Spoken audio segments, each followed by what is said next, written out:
మంత్రివర్గ సహచరులకు, శాసన మండలి సభ్యులకు, శాసన సభ్యులకు అందరికీ నమస్కారం. ఈ కార్యక్రమంలో పాల్గొన్న అధికారులకు, ఈ అవగాహన, ఈ పర్యటన గత కొంతకాలం నుంచి రాష్ట్రంలో జరుగుతున్న చర్చ, ఎన్నికల సందర్భంగా మీకు అందరికీ తెలుసు,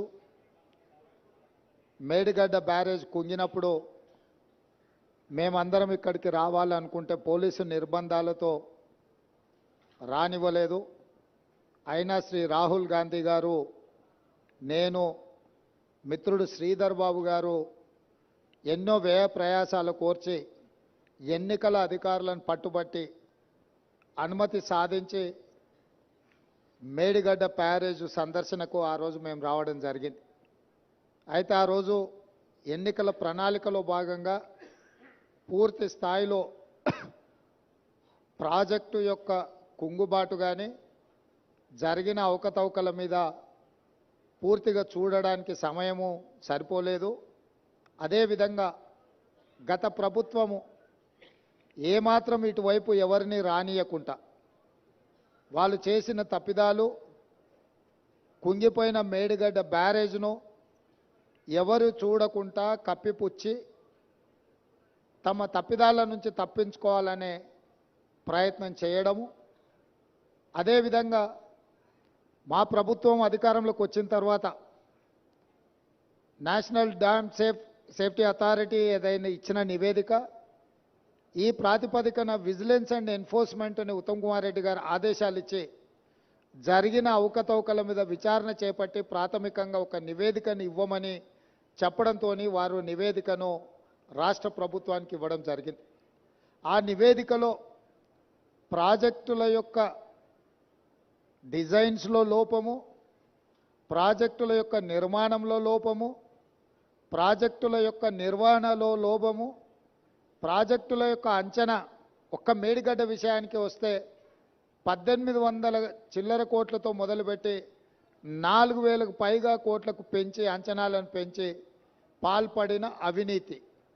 ఇదే కాకుండా ఈ మధ్యకాలంలో పత్రికలలో చూస్తున్నాం, కాగ్ నివేదిక ఇచ్చింది, పెద్ద ఎత్తున కాళేశ్వరం ప్రాజెక్టులో అవినీతి జరిగింది, 1000 కోట్ల రూపాయల దోపిడీ పాల్పడ్డారు అని చెప్పి ప్రతిపక్ష పార్టీలుగా మేము చేసిన ఆరోపణ కాదు, కాగ్ ఇచ్చిన నివేదిక, విజిలెన్స్ అండ్ ఎన్ఫోర్స్మెంట్ ఇచ్చిన నివేదిక. వీటి నేపథ్యంలో శాసనసభ బడ్జెట్ సమావేశంలో శ్వేతపత్రం సాగునీటి ప్రాజెక్టుల మీద విడుదల చేయడమే కాకుండా జరిగిన అవినీతి మీద పూర్తి స్థాయిలో చర్చ చేపట్టాలి అని చెప్పి ఉత్తమ్ కుమార్ రెడ్డి గారు ప్రభుత్వం దృష్టికి తీసుకొస్తే ప్రభుత్వం కూడా ఆమోదించి ఈ బడ్జెట్ సమావేశాలలో ఆ చర్చకు మేము మొదలు పెడదాం అనుకున్నాం.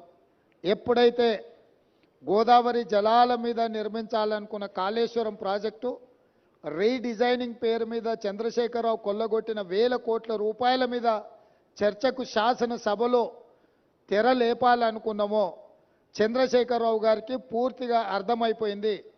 తను ముఖ్యమంత్రిగా ఉన్నప్పుడు పాల్పడిన 1000 కోట్ల రూపాయల దోపిడీకి సంబంధించి విజిలెన్స్ అండ్ ఎన్ఫోర్స్మెంట్, ఎన్డీఏసీ ఇచ్చిన నివేదికల మీద చర్చ జరిగితే తన బండారం అంతా బయటపడి ప్రజల ముందు అవినీతిపరుడుగా, దోపిడీదారుడుగా, దోషిగా నిలబడాల్సి వస్తుందని వ్యూహాత్మకంగా కృష్ణానది జలాలను, కృష్ణానది మీద ఉన్న ప్రాజెక్టులను కేఆర్ఎంబీకి అప్పజెప్పినరు అని కాంగ్రెస్ మీద ఎదురుదాడి చేసి నల్గొండ జిల్లాలో ఒక సభను పెట్టి ఆ సభ ద్వారా కాంగ్రెస్ మీద ఎదురుదాడి చేయాలన్న ఆలోచనతోటి ఈరోజు నల్గొండలో సభ పెట్టిండ్రు.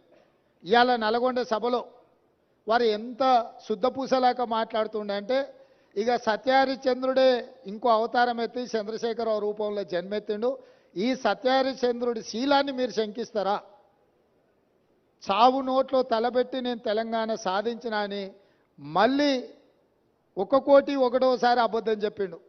ఇప్పటి వరకు 1 కోటి సార్లు చెప్పిండు అబద్ధం, సావు నోట్లో తలబెట్టి తెలంగాణ తెచ్చినా అని. ఎన్నిసార్లు బిచ్చమెత్తుకుంటావా సావు నోట్లో తలబెట్టినా అని? 2 సార్లు ముఖ్యమంత్రి పదవి ఇచ్చారు, 10 సంవత్సరాలు ఈ రాష్ట్రాన్ని పట్టి పీడించినావు, దోసుకున్నావు. ఇంకా కూడా సావు నోట్ల తలకాయ పెట్టినా, సావు నోట్ల తలకాయ పెట్టినా అని మాటలు చెప్తున్నావు. సావు నోట్ల తలకాయ పెట్టిన చంద్రశేఖరరావు శాసనసభలో నీ అవినీతి మీద చర్చ పెడితే నువ్వు నిజంగా సత్యహరిచంద్రునివే, సత్యహరిచంద్రునికి మరో జన్మని ఎత్తినోనివి అయితే అక్కడ వచ్చి కూర్చొని మాట్లాడేది ఉండే. మేమేమడిగినాము? అయ్యా, కృష్ణానది జలాల మీద శాసనసభలో ఏకగ్రీవ తీర్మానం చేసి కేంద్ర ప్రభుత్వం ప్రాజెక్టుల స్వాధీనానికి చేస్తున్న ప్రయత్నాన్ని అందరము తీర్మానం పాస్ చేసి కేంద్ర ప్రభుత్వ విధానాలను వ్యతిరేకిద్దాం రమ్మని మేము అడిగినాం. మీరు రాలేదు.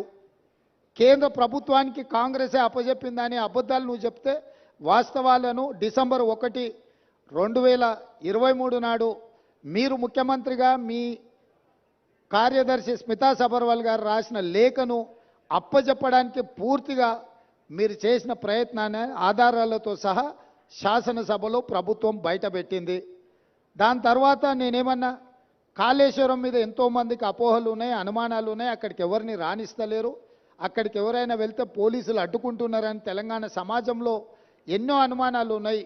ఈ అనుమానాలను నివృత్తి చేయడానికి మంత్రులను, ప్రజాప్రతినిధులను, పత్రికా మిత్రులను అందరినీ తీసుకొని వెళ్ళి వాళ్ళకి చూపిద్దాము, అందరం కలిసికట్టుగా వెళ్దామని మా మంత్రి గారు మీకు లేఖ రాయడం జరిగింది. లేఖతో పాటు 13 తారీఖు నాడు వెళ్దామని మేము అన్నాము.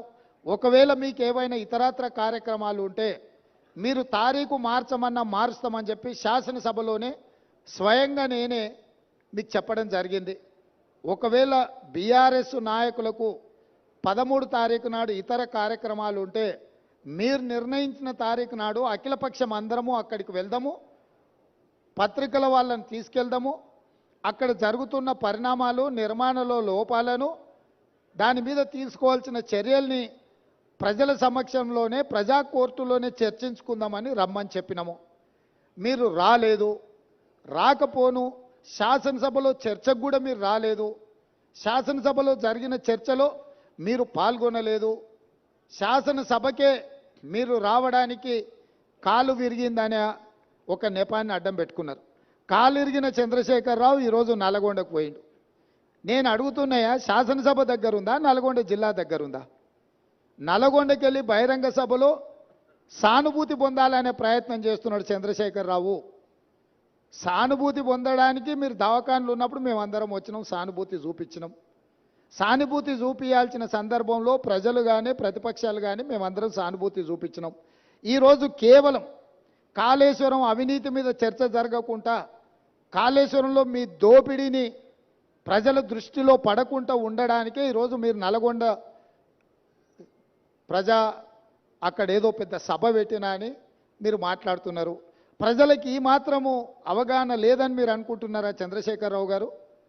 కాళేశ్వరం అవినీతి మీద, దోపిడీ మీద చర్చకు వచ్చిన సందర్భంలో మీరు కృష్ణానది జలాల మీద ఉన్న ప్రాజెక్టులన్నిటిని కూడా కేంద్రానికి అప్పజెప్పినరు అని చెప్పి నల్గొండ జిల్లాలో మీరు బహిరంగ సభ పెట్టి ఇక్కడికి రాకుండా తప్పించుకున్నారు. ఇవాళ మీరు ఏం మాట్లాడుతున్నారు? అక్కడ ఓ 4-5 పిల్లర్లు కూలినాయి, కూలితేం పెద్ద తప్ప? అయ్యా, నీకేది తప్పు కాదు. ఎందుకనంటే తప్పులకు పాల్పడ్డదే నువ్వు. నీకు నువ్వే తప్పు జరిగిందని నీకు నువ్వే శిక్ష విధించుకునేటంత నిజాయితీపరుడు అని మన తెలంగాణ సమాజం భావిస్తుంది అనుకుంటున్నారా?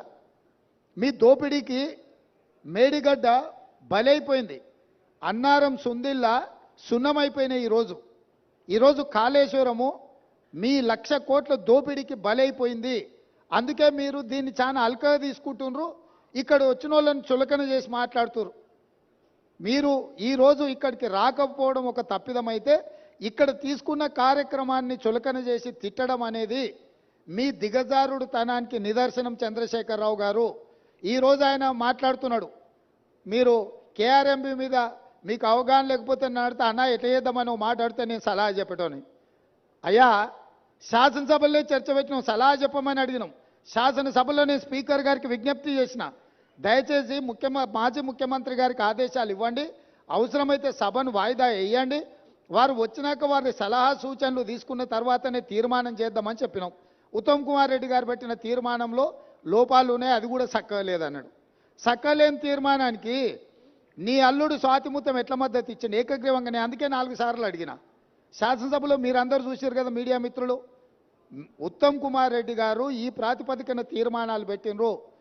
దీనికి టీఆర్ఎస్ పార్టీ వైఖరి ఏందో స్పష్టంగా చెప్పండి అని అంటే హరీష్ రావు గారు మాజీ సాగునీటి పారుదల శాఖ మంత్రిగా, కేసీఆర్ కుటుంబ సభ్యుడిగా స్పష్టంగా ఈ తీర్మానానికి సంపూర్ణమైన మద్దతు పలుకుతున్నా అని చెప్పిండు. అప్పుడే నేను లేచి ఏం చెప్పినా, వీళ్ళు మాట్లాడేదానికి ఏం విలువలేదా చంద్రశేఖరరావు, ఇవి విలువలేని మాటలను కొట్టిపడేస్తాడు, ఆయననే యజమాని, ఆయన ఓనర్, ఆయన వచ్చి చెప్తే తప్ప దీంట్లో విషయం లేదని నేను చెప్పిన. ఇవాళ సరిగ్గా నల్గొండలో అదే మాట్లాడండి. ఏం తీర్మానమే, దిక్కుమాలిన తీర్మానం, దాంట్లో ఏమైనా విషయం ఉందా? అదో పనికిమాలిన తీర్మానం, ఆ తీర్మానానికి వీళ్ళందరూ మద్దతు అని.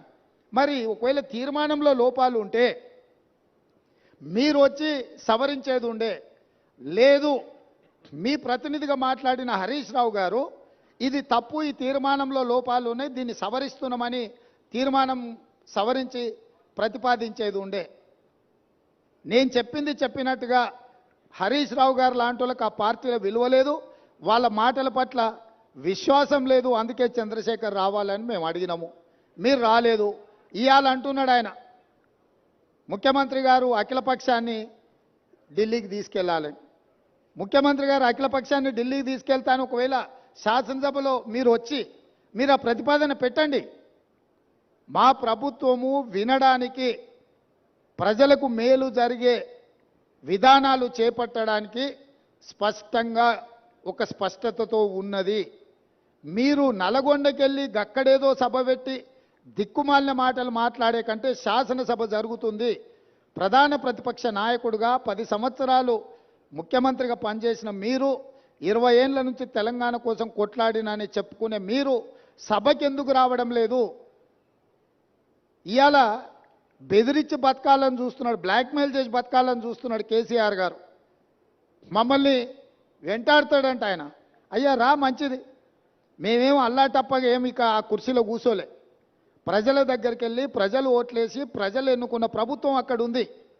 నీలాక ఉద్యమ ముసుగులో మంది పిల్లలను చంపి మేము కుర్చీ ఎక్కలేదు. చచ్చిపోయిన కుటుంబాలను ఆదుకుంటూ మేము ఇవాళ ప్రభుత్వాన్ని ఏర్పాటు చేసినాము. ఏర్పాటు చేసిన ప్రభుత్వంలో మేము ప్రజలకు అవసరమైన నిర్ణయాలు తీసుకుంటున్నాము. నిజంగానే నేను చంద్రశేఖరరావు గారిని సూటిగా అడుగుతున్నా, మీరు ఈ లోపాలలో, కాళేశ్వరంలో జరిగిన అవినీతిలో మీకు భాగస్వామ్యం లేకపోతే మీరు ఎందుకు భయపడుతున్నారు కాళేశ్వరం రావడానికి? మీరెందుకు చర్చకు రావడం లేదు? మేడిగడ్డ కుంగిపోయినప్పటి నుంచి ఈ రోజు వరకు చంద్రశేఖరరావు గారు ఏ రోజు కూడా కుంగిపోయిన మేడిగడ్డ మీద కానీ, అన్నారం మీద కానీ, సుందిళ్ళ మీద కానీ మీరు ఒక్క మాట ఎందుకు మాట్లాడతలేరు?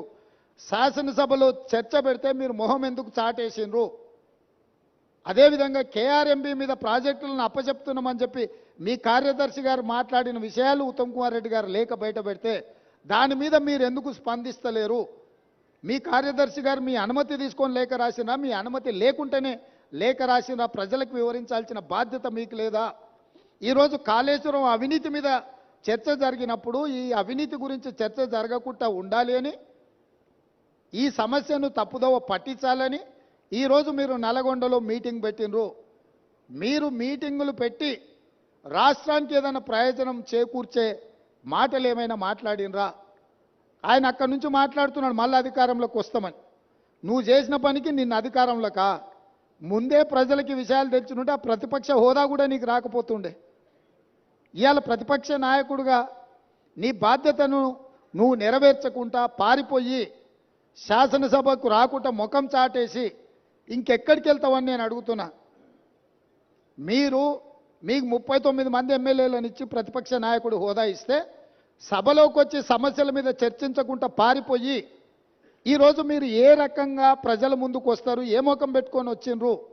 ఈరోజు నల్గొండ జిల్లా ప్రజల్ని మీరు ఏం వంచడానికి ఈరోజు అక్కడికి వెళ్ళిండ్రు? ఆయనకి ఇప్పుడు మళ్ళీ ఫ్లోరైడ్ బాధ గుర్తొచ్చింది. ఎందుకంటే కుర్చీ పోయింది కదా, కుర్చీ పోగానే కేసీఆర్కు గుర్తొచ్చేది నీళ్లు, నల్గొండ జిల్లా ఫ్లోరైడ్ బాధితులు. ఎంతసేపు అయ్యా వాళ్ళ బాధల పునాదుల మీద అధికారాన్ని ఎక్కాలని ఆలోచన చేస్తున్నావు? ఇప్పుడు నీ అబద్ధాలను నమ్మడానికి తెలంగాణ సమాజం సిద్ధంగా ఉందని ఇంకా నువ్వు అనుకుంటున్నావా? అందుకే ఈరోజు ఇక్కడ ఈ అవగాహన సదస్సుకు దాదాపుగా హైదరాబాద్లో బయలుదేరి 5 గంటల పైగా ప్రయాణం చేసి ఈరోజు మంత్రులు కానీ ప్రజాప్రతినిధులు కానీ పాత్రికేయ మిత్రులు కానీ మీ అందరికీ కూడా వాస్తవాలను చూపించి వాస్తవాలకు సంబంధించిన వివరాలు వివిధ ఏజెన్సీల ద్వారా మీకు చెప్పించడం ద్వారా నిజమేందో మీ కళ్ళతో చూడాలని ఈరోజు ఈ పర్యటన. ఈ నిజాన్ని మీ కళ్ళతో చూసిండ్రు. ఈ వాస్తవాలను సమాజానికంతా మీరు చెప్పండి. న్యూయార్క్లో ఇది ఒక మ్యాన్ మేడ్ వండర్ అని చెప్పి న్యూయార్క్ స్క్వేర్లో ప్రకటనలు తీసుకుర్రు. నేషనల్ మీడియాలో ఇక దాని కథ చెప్పనంతగా కథలు చెప్పుకుర్రు. అందుకే నేను నేషనల్ మీడియా వాళ్ళని కూడా ఈరోజు రిక్వెస్ట్ చేస్తున్నా. మీ నేషనల్ మీడియాలో చూపించండి కుంగిపోయిన మేడిగడ్డను, పగిలిపోయిన బ్యారేజ్ను, దోపిడీ జరిగిన నిధులు, అదేవిధంగా విజిలెన్స్ అండ్ ఎన్ఫోర్స్మెంట్ ఇచ్చిన నివేదికను, నేషనల్ డ్యామ్ సేఫ్టీ అథారిటీ వాళ్ళు ఇచ్చిన రిపోర్ట్స్ని, టెక్నికల్ అండ్ అదర్ ఇష్యూస్లో వాళ్ళు ఇచ్చిన నివేదికలను అన్నిటిని కూడా మీరు చర్చకు పెట్టండి. మేము చంద్రశేఖరరావు గారికి మళ్ళీ ఈ వేదిక మీద నుంచి నేను ఆహ్వానిస్తున్నా. మీరు శాసనసభకు వచ్చి నల్గొండలో ఎవడు లేని దగ్గర ఏదేదో మాట్లాడుడు కాదు. మీ గౌరవాన్ని మేమేం తగ్గించం. ప్రధాన ప్రతిపక్ష నాయకుడిగా సభలో మీరు తెలంగాణ సమాజానికి ప్రయోజనం చేకూర్చే ఏ సూచనలు ఇచ్చినా ఈ ప్రభుత్వం వినడానికి సిద్ధంగా ఉంది. రేపు ఉదయం సభకు రాండి దయచేసి. ప్రత్యేకమైన ఎట్లాగూ శ్వేతపత్రం సాగునీటి ప్రాజెక్టుల మీద ఉత్తమ్ కుమార్ రెడ్డి గారు ప్రవేశపెట్టబోతున్నారు. చర్చలో పాల్గొనండి. మీరు సూచనలు ఇవ్వండి. ప్రతిపక్ష పార్టీ నాయకుడిగా మీ బాధ్యతల్ని నెరవేర్చండి. మీ స్వార్థం మీ అధికారం కోసం కాకుండా ప్రజల కోసం ఒక్క క్షణమైన ఆలోచన చేయమని నేను అడుగుతున్నా. నేను మొన్న కూడా చెప్పిన, ఈరోజు చెప్తున్నా. కృష్ణానది జలాలు కేంద్ర ప్రభుత్వానికి అప్పచెప్పడంలో ఏనుగు పోయింది, తోక మాత్రమే మిగిలింది. ఇప్పుడు ఆ తోక పట్టుకొని ఏనుగును గుంజే ప్రయత్నం మా ప్రభుత్వం చేస్తుంది. అన్ని పాపాలకు నువ్వే కారణం. నువ్వే అప్పచెప్పినావు, అప్పచెప్పడానికి నిధులు పెట్టినావు, బడ్జెట్ ఆమోదింపజేసినావు, అప్పచెప్పడానికి అవసరమైన లేఖలు రాసినావు. ఇవాళ తోక మిగిలింది, ఆ తోక పట్టుకొని మేము గుంజే ప్రయత్నం చేస్తుంటే ఇక చూసిరా ఏనుగును కూడా టీఆర్ఎస్ కాపాడితే కాంగ్రెస్ వాళ్ళు కేంద్రానికి అప్పచెప్పారు. అదేవిధంగా కాళేశ్వరం అవినీతి మీద ఏదో ఆయన ఎంత అల్కగా మాట్లాడుతుండే, ఏముందా 4-5 పిల్లర్లు కుంగిపోయినాయి అంటే ఆయన ఎంత బాధ్యతారహితంగా మాట్లాడుతుండు. ఈ తప్పిదాలల్లా ఆయనకు భాగస్వామ్యం లేకపోతే ఇంత అల్కగా మాట్లాడతాడా? ప్రతిపక్ష నాయకుడిగా ఇదేనా మీ వ్యవహారము? ఇవాళ నీళ్లు నింపలేదు కాబట్టి మిగతా మిగిలినాయి. నీళ్లు నింపితే అది ఉంటుందా, ఊడుతుందా, ఏమైద్దో తెలుస్తుంది. నీళ్లు లేకుంటే మన ఇంటి మీద నీళ్ళ ట్యాంక్ ఉంటే అది ఒకవేళ కారుతుంటే పగిలేటట్టు ఉంటే మనం నీళ్లు తీసేస్తే అది అట్లా కొంతకాలం కనిపిస్తుంది. నీళ్లు నింపితే 2 రోజులకు అది కూలిపోతుంది. సేమ్ ఈరోజు మేడిగడ్డ బ్యారేజ్ కానీ సుందిళ్ళ కానీ అన్నారంలో నీళ్లు నింపలేదు. నీళ్లు నింపితే పెను ప్రమాదం పొంచి ఉన్నది. నీళ్లు నింపినామంటే అంత కొట్టుకపోతుంది. ఈరోజు నీళ్లు లేకుంటే ఎండబెట్టినాం కాబట్టి అది అట్లా నిలబడి ఉన్నది. అది ఏ క్షణమైనా కుప్పగూలడానికి సిద్ధంగా ఉంది. మీరే కళ్ళతో చూసిండ్రు. మేడిగడ్డ బ్యారేజు 1.5 మీటర్ దాదాపుగా 5 ఫీట్లు భూమిలోకి కుంగిపోయింది. ఇది మేం చెప్పడం లేదు, సాంకేతిక నిపుణులు చెప్తున్నారు. కళ్ళకు కట్టినట్టుగా పగుళ్ళు కనిపిస్తున్నాయి. కాంక్రీట్ స్ట్రక్చర్సు అంత వర్టికల్గా క్రాక్స్ వచ్చి ఉంటే దాని ఒక చిన్న సంఘటన కింద ముఖ్యమంత్రి గారు మాజీ ముఖ్యమంత్రి గారు మాట్లాడుతున్నారు అని అంటే అసలు చంద్రశేఖరరావు గారి ఆలోచన చేసిన తప్పిదాలను కప్పిపుచ్చుకోవడానికి చేస్తున్న ప్రయత్నము ఈరోజు తెలంగాణ సమాజం అంతా గమనించాల్సిన అవసరం ఉన్నది. అందుకే చంద్రశేఖరరావు గారు దయచేసి రేపటి శాసనసభ సమావేశాలకు మీరు హాజరు కండి. శాసనసభ సమావేశాలలో బడ్జెట్తో పాటు సాగునీటి పారుదల శాఖ మంత్రి ఉత్తమ్ కుమార్ రెడ్డి గారు ప్రవేశపెట్టే శ్వేతపత్రము సాగునీటి ప్రాజెక్టుల మీద మీరు చర్చలో పాల్గొనండి. మీరు ఆ చర్చలో శాసనసభలో మీ అనుభవాన్నంతా రంగరించి కృష్ణానది జలాల మీద నిర్మించిన ప్రాజెక్టులను ఏ విధంగా మనం కాపాడుకోవాలి, కేంద్ర ప్రభుత్వం కొట్లాడాలనో మీ అనుభవాన్నంతా ఉపయోగించి సూచనలు ఇవ్వండి. అదేవిధంగా 1000 కోట్ల దోపిడీ జరిగిన కాళేశ్వరం ప్రాజెక్టులు ఈరోజు ఎల్ఎన్టీ సంస్థను బ్లాక్ లిస్టు చేయాలనా వద్దా? ఎల్ఎన్టీ సంస్థ నిర్మాణం చేయకుంటేనే పూర్తయినట్టు సర్టిఫికెట్ పొందడాన్ని, సర్టిఫికెట్ ఇచ్చిన అధికారులను శిక్షించాలనా లేదా? మీ వైఖరి ఏంది? కాళేశ్వరం ప్రాజెక్టు మీద జరిగిన అవకతవకల మీద నీ పార్టీ వైఖరి మాజీ ముఖ్యమంత్రిగా సాగునీటి పారుదల శాఖ మంత్రిగా మీది హరీష్ రావు గారి వైఖరి శాసనసభ ద్వారా తెలంగాణ సమాజానికి దేశ ప్రజలకు చెప్పాల్సిన బాధ్యత మీ మీద ఉన్నది. ఈరోజు మీరు నల్గొండలో మాట్లాడిన మాటలు చూస్తే నాకు కాలు ఇరిగిపోయినా చేత కాకపోయినా నేను సభకు వచ్చినా మీకోసం వచ్చినా అని అంటున్నావు. నువ్వు వాళ్ళ కోసం ఎన్నడూ రాలే. వాళ్ళ కోసం వచ్చే లక్షణమే నీకు లేదు. ఎందుకంటే ఎంతోమంది పిల్లలు చచ్చిపోతే, ఎంతోమంది ఆత్మహత్యలు చేసుకుంటే, ఎంతోమంది గొప్ప వ్యక్తులు చనిపోతే కూడా చూడని వ్యక్తివి నువ్వు. ఈరోజు నీ కుర్సీ పోయింది కాబట్టి ఆ కుర్సీని ఎత్తుక్కుంటా మళ్ళీ నల్గొండకి వెళ్ళావు. ఎందుకంటే ఖమ్మము, నల్గొండ, మహబూబ్నగర్లో 36 సీట్లు ఉన్నాయి. ఖమ్మంలో 10, నల్గొండలో 12, మహబూబ్నగర్లో 14. ఖమ్మంలో 1 సీటు గెలిచాడు, నల్గొండ 1 సీటు గెలిచాడు, మహబూబ్నగర్లో 2 సీట్లు గెలిచాడు. 36 సీట్లల్లో ఈ మొనగానికి వచ్చినాయి 4 సీట్లు. రేపు పార్లమెంట్లో పూర్తిగా కాంగ్రెస్ పార్టీ గెలవడానికి అవకాశం ఉంది కాబట్టి ఏదో రకంగా సానుభూతి పొందైనా నాకు కాలు లేదు, నేను అవుటివాడిని, నేను నడవలేకపోతున్నా అని అడుక్కోవడానికి, ఓట్లు అడుక్కోవడానికి వేసిన ఎత్తుగడ. ఈరోజు నువ్వు నల్గొండ జిల్లాకు నీ పట్ల సానుభూతి చూపించారు చంద్రశేఖరరావు.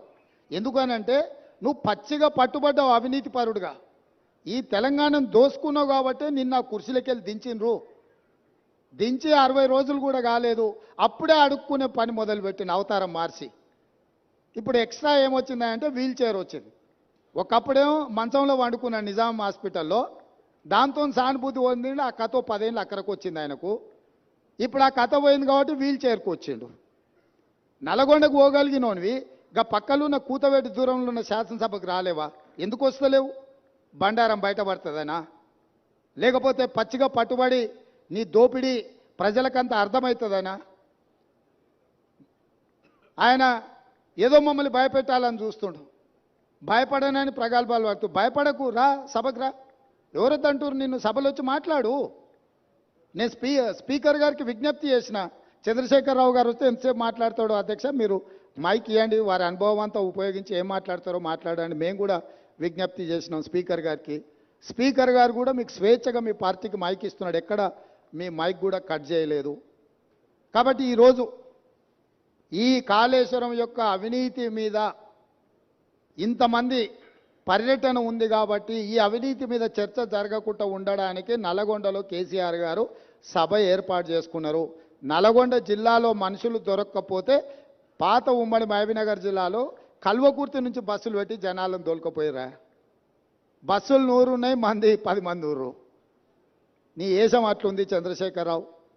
కాబట్టి ఇంత ఓపికగా ఇక్కడికి వచ్చి ఈ వాస్తవాలను చూసి అధికారులు ఇచ్చిన వివరాలు కానీ, ప్రతిపక్ష పార్టీగా మేము చెబుతున్న విషయాలను కానీ మీరందరూ ఒక బేరీజు వేసుకొని చంద్రశేఖరరావు గారి యొక్క కుట్రలను, కుతంత్రాలను తిప్పికొట్టాల్సిన బాధ్యత తెలంగాణ సమాజం మీద ఉన్నది. కవులు, కళాకారులు, మేధావులు అందరూ కూడా కాళేశ్వరానికి రండి. ఒకప్పుడు కాళేశ్వరం ప్రాజెక్టు కట్టినప్పుడు ప్రారంభోత్సవానికి జగన్మోహన్ రెడ్డి గారిని పిలిచిండ్రు, ఫడ్నవీస్ గారిని పిలిచిండ్రు. గ్రామాల నుంచి బస్సులు పెట్టి వేలాది మందిని తరలించండి ఇక్కడికి. మరి ఇవాళ అదే కాళేశ్వరం చూడడానికి ప్రతిపక్షాలను తెస్తే ఒక్క టీఆర్ఎస్ ఆయన కూడా పత్తకలేడు. మీరు